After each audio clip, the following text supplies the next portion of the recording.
What up, Internet? This is Eugene from Workerbee Supply, and we're back with another freelance tip for you this week.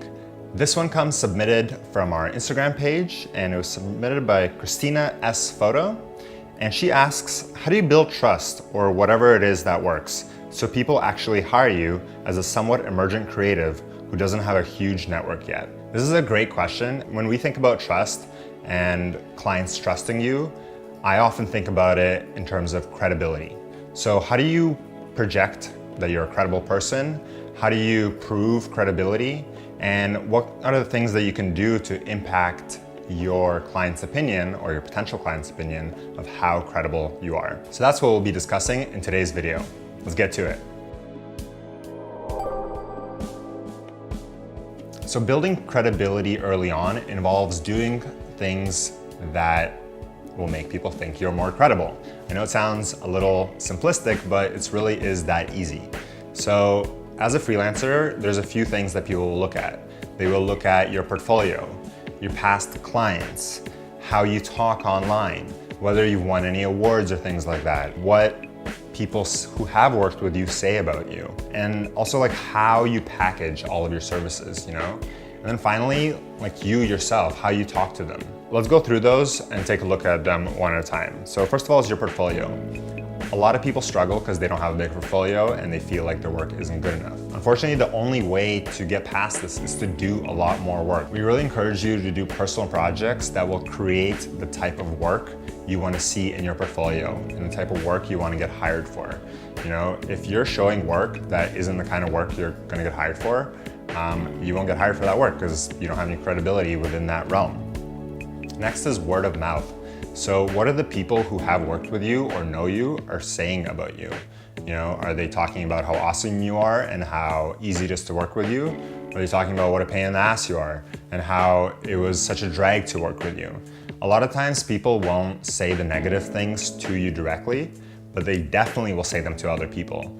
So it's important to be aware of setting a good example and kind of using every opportunity to be kind of like the best version of yourself that you can be in front of your potential clients. Following that is sort of social proof. So, you know, a lot of life we do now is lived online, and people do go through and look at that work online. When we work with clients, we sort of like review their accounts to see like whether they're, you know, serious about what they're doing or whether to them it's not really important. They just want to make money. We don't really want to work with those people.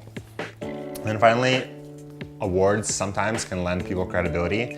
This is probably one of the easier things to do when you're first starting out. You know, you can, like building your portfolio, you can create a lot of work and then you can use that work to apply for awards, and then awards make it look like someone said you're doing a great job.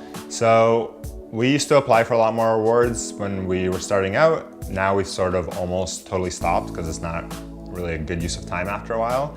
But I think it does help not only boost your client's confidence in you when they see that you won a few awards, especially by more recognized industry, you know, organizations, but it also gives you some confidence, which I think shouldn't be underrated. Oftentimes we're our own enemy.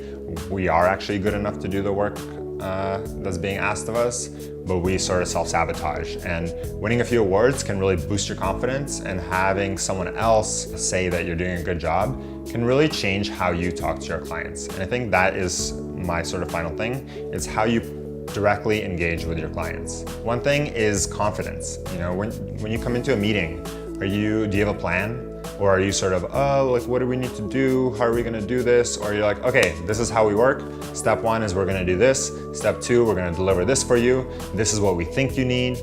This is roughly how we would approach it. What do you think? You know, that's a big difference from someone coming in and being like, oh yeah, so like, what do you need from me? Like, I can do a lot of stuff. Like, we're really helpful. Do you know what you're looking for? No, they're hiring you to tell them what they need. So you need to come in there confident, know your offering, know your services, and research the client, know what's best for them. You know, that will give them more confidence than whatever portfolio you might have or awards you might have won in the past. Just talking to you will get them really excited. And then that sort of extends to all the different elements of touch points that you have with your clients. You know, so when you send them an email, is your email address like some stupid thing from high school? Or is it like a thoughtful professional email address? Is your writing full of spelling mistakes? Check out a recent video on AI tools for freelancers for a really awesome spell checker that will kind of like eliminate that problem for you.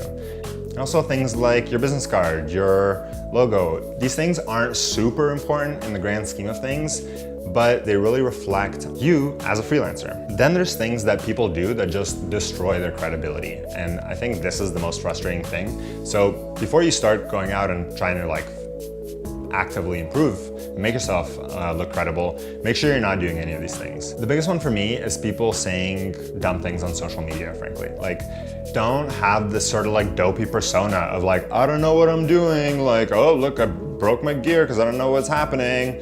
Or, man, I really wish I could figure it out. Don't complain on social media. We all have to deal with a lot of the same problems. So for you to be complaining about some minute thing, and then a business owner reading that, they have much bigger problems than you.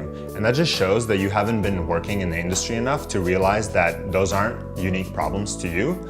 They're just things you have to deal with as a business owner. So really, I would try to avoid actively complaining or talking shit about other companies you've worked with. You know, all that loops back around and people will check. And if you're someone who's constantly complaining about your clients or your past clients or people you worked with, that tells other people that maybe you're just not a very pleasant person to be around, and they should avoid working with you, not all those people you're complaining about.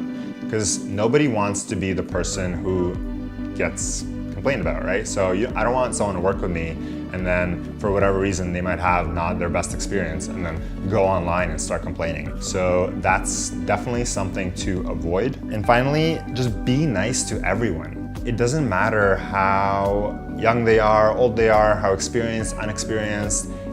You don't know who's friends with who, and oftentimes the industry that you're in is a lot smaller than you think, and word gets around when you're someone who is just constantly saying negative things about other people or just not being respectful of younger talent on sets or on projects, or just steamrolling conversations and meetings. You know, people pick up on that and it might not affect you right away, but eventually there will be a critical mass that really restricts who you work with and the type of jobs that you can get. Be nice to everyone. I hope that answers your question. If you found this useful, please share it. I know a lot of freelancers struggle with this kind of stuff. If you like this video, have any follow-up questions, or have something you want us to cover in a future video, please leave us a note in the comments letting us know.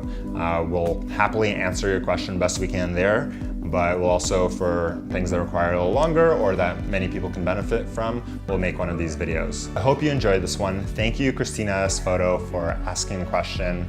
And we'll catch you next time. Hit that subscribe button, give us a like, and share this with your friends. Thanks a lot. Peace.